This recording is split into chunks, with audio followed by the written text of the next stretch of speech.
दोस्तों, मेरा नाम है कुमकुम बिनवाल। आखिर इतिहास मुझे कैसे याद करेगा?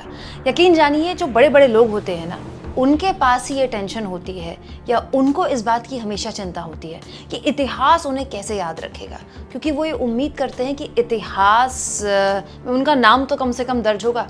सच्चाई ये है कि इस देश में 99% आबादी को इससे कोई फर्क ही नहीं पड़ता कि इतिहास उन्हें कैसे याद रखेगा, क्योंकि उनके रोजमर्रा के जीवन में इतनी दुश्वारियां हैं कि पूरा जीवन उनकी घर गृहस्थी की उन मुश्किलों को हल करने में निकल जाता है। इतिहास तो क्या ही याद करेगा। लेकिन डी.वाई. चंद्रचूड़, जो कि चीफ जस्टिस ऑफ इंडिया के तौर पर रिटायर हो रहे हैं और ये हफ्ता उनका आखिरी है सीजेआई के तौर पर, जाहिर तौर पर उनके मन में ये बात होगी, इसीलिए अब रिटायरमेंट के दिन उनको माफ़ी मांगनी पड़ रही है। जी हाँ दोस्तों, कल आखिरी वर्किंग डे था चंद्रचूड़ का, और अपने आखिरी वर्किंग डे में रिटायरमेंट की स्पीच में न केवल चंद्रचूड़ ने माफ़ी मांगी बल्कि चिंता भी जाहिर की। जी हाँ, चंद्रचूड़ को किन लोगों की चिंता हुई और चंद्रचूड़ ने आगे अपने रिटायरमेंट की स्पीच पर क्या कुछ कहा, ये समझना और जानना इसलिए ज़रूरी है क्योंकि इससे पता चलता है कि चंद्रचूड़ एक जज के तौर पर अपना आकलन कैसे करते हैं। क्योंकि सच्चाई तो यही है दोस्तों कि कोई आपको कैसे याद करे,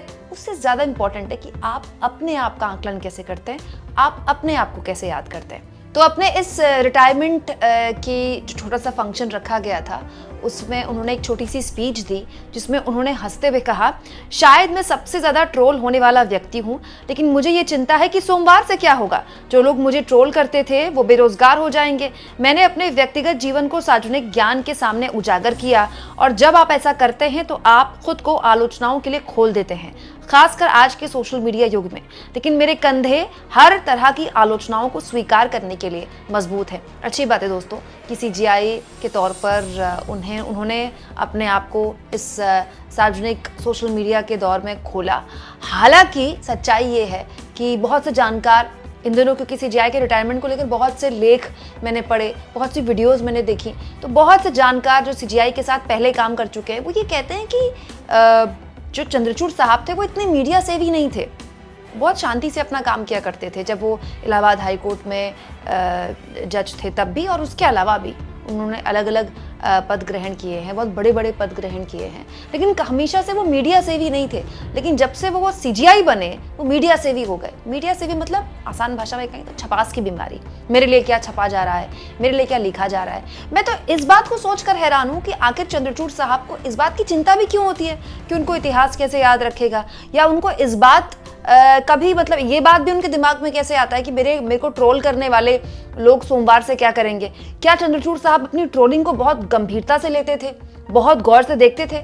मतलब सच्चाई तो ये है दोस्तों कि हमारे देश में जो जजेस हैं, खास तौर पर जो सुप्रीम कोर्ट के जजेस हैं, वो एक तरह से बहुत सन्यासी जिंदगी जीते हैं। सन्यासी मतलब गृहस्थ सन्यासी नहीं, बहुत बड़ी बड़ी जगहों में उनको बुलाया जाता है लेकिन वो नहीं जाते हैं।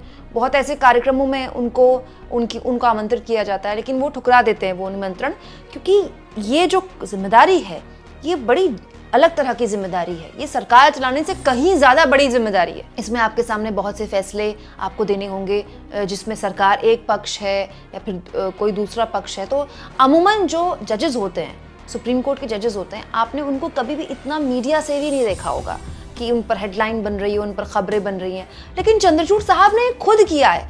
कोई उनको इसलिए नहीं ट्रोल कर रहा है कि वो डी.वाई. चंद्रचूड़ हैं।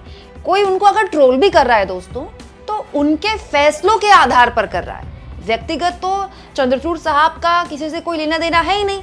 अब सोमवार से वो रिटायर हो जाएंगे तो वाकई में किसी को कोई फर्क नहीं पड़ेगा, क्योंकि ट्रोलिंग अगर उनकी हो भी रही थी तो उनके फैसलों की वजह से हो रही थी या फिर उनकी टिप्पणियों की वजह से हो रही थी जो वो अलग अलग मामलों में करते थे, इसलिए थोड़ी हो रही थी कि वो डी.वाई. चंद्रचूड़ हैं। दोस्तों, इसी को आगे बढ़ाते हुए उन्होंने एक शेर अर्ज किया बशीर पत्र साहब का, मखालिफत से मेरी शख्सियत संवरती है, मैं दुश्मनों को बड़ा एहतराम करता हूँ। हालांकि एक बहुत ही मार्मिक क्षण भी आया, बहुत ही इमोशनल पल भी आया इस विदाई समारोह में, जब चंद्रचूड़ साहब ने माफ़ी मांगी और कहा, अगर कभी किसी को मेरी किसी भी बात से ठेस पहुंची हो तो माफ़ी चाहता हूं, ये मेरा इरादा नहीं था, कृपया मुझे माफ़ कर दें। तो चंद्रचूड़ साहब ने अपने ऑफिस को बाय बाय कहते हुए सभी लोगों से माफ़ी मांगी, जो कि एक अच्छा जेस्चर है। और जाहिर तौर पर इस जेस्चर को हर कोई लागू करता है जब वो कोई दफ्तर से निकलता है, तो उसका जब फेयरवेल पार्टी होती है तो इसके अलावा दोस्तों डीवाई चंद्रचूड़ ने कहा, हम जज के रूप में जटिल विषयों पर निर्णय देते हैं, लेकिन हमारे लिए सबसे महत्वपूर्ण बात यह है कि हमारे फैसलों का आम नागरिकों की जिंदगी पर क्या असर होता है। हमें यहाँ भूलना नहीं चाहिए दोस्तों कि अपने रिटायरमेंट के आखिरी दिन भी AMU यानी कि अलीगढ़ मुस्लिम यूनिवर्सिटी के अल्पसंख्यक दर्जे को बरकरार रखते हुए जो फैसला सुनाया गया उसमें डीवाई चंद्रचूड़ मौजूद थे। इसके अलावा डीवाई चंद्रचूड़ ने अपने रिटायरमेंट के ठीक पहले जिस तरह की बयानबाजियां की, एक्चुअली में उनको असली ट्रोलिंग उसी की वजह से हुई।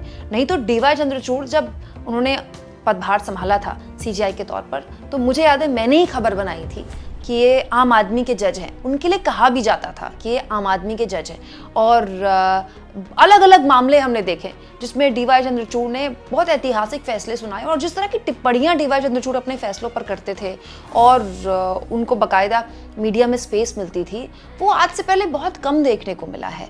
लेकिन सच्चाई ये है दोस्तों कि दुनिया किसी के लिए नहीं रुकती। इस देश ने बड़े बड़े नेताओं को भुला दिया, बड़े बड़े सेलिब्रिटीज को भुला दिया। तो डीवाई चंद्रचूड़ साहब को इस बारे में बिल्कुल भी टेंशन नहीं लेनी चाहिए कि उनको इतिहास कैसे याद रखेगा, नहीं याद रखेगा। हाँ, कुछ चीज़ों के लिए इतिहास उनको हमेशा याद रखेगा कि CGI रहते हुए, देश की सबसे बड़ी अदालत के सबसे बड़े जज रहते हुए, उन्होंने अपने घर में सिटिंग प्राइम मिनिस्टर को बुलाया, और उससे भी महत्वपूर्ण उस वीडियो को बनाया गया, और उसके बाद उस वीडियो को वायरल किया गया, और उसके बाद CGI रहते हुए डीवाई चंद्रचूड़ ने उसको सही ठहराया, बार बार उस पर जस्टिफिकेशन दिया, ये कहते हुए कि इसमें कौन सी बड़ी बात है, ये तो बहुत ही आम बात है। प्रधानमंत्री और CGI की तो मुलाकात होती रहती है, जैसे मुख्यमंत्री और हाई कोर्ट के जजेस के बीच मुलाकात होती रहती है। बिल्कुल सही बात है दोस्तों। अलग अलग सार्वजनिक कार्यक्रमों में इससे पहले भी कई प्रधानमंत्रियों की CGIs के साथ एक मंच में बातचीत होती है। जैसे आपने कोई सार्वजनिक मंच साझा किया है, दोनों अपनी बात रखते थे और वो दोनों अपने अपने घर चले जाते थे। लेकिन इस तरह के कार्यक्रम हमने कभी बहुत कम देखे कि CGI के घर में मोदी जी आ रहे हैं, फिर वो आरती वगैरह उतार रहे हैं, और बड़ी होशियारी से कुछ सेकंड का ही ये वीडियो है जो सोशल मीडिया में शेयर किया जा रहा है। अगर पारदर्शिता को लेकर इतना ही सवाल था तो उस पूरे की पूरी बातचीत को भी शेयर किया जाता, क्योंकि कुछ सेकंड के लिए तो मोदी जी घर आए नहीं होंगे। तो ऐसी बहुत सी चीज़ें हैं, जैसे इलेक्टोरल बॉन्ड को लेकर बहुत ही सख्त बयानबाजी चंद्रचूड़ साहब ने की, और फैसला भी बहुत सख्त था, असंवैधानिक करार दिया उसको। लेकिन किसने किसको कितना पैसा दिया और वो पैसा कैसे वापस आएगा और उस पैसे से किसके हित साधे गए, इसको लेकर देश के बारे में देश को कोई कुछ जानकारी नहीं मिली। जब उनसे पूछा गया दोस्तों कि उमर खालिद आखिर 4 साल से अपनी ज़मानत का इंतज़ार कर रहे हैं, बिना ट्रायल के उमर खालिद को ज़मानत नहीं मिली, तो उन्होंने बड़ी आसानी से कह दिया चंद्रचूड़ साहब ने कि उन्होंने A से लेकर अर्नब से Z से लेकर ज़ुबैर सबकी ज़मानत अर्जी उनके पास आई और सबको उन्होंने ज़मानत दी है।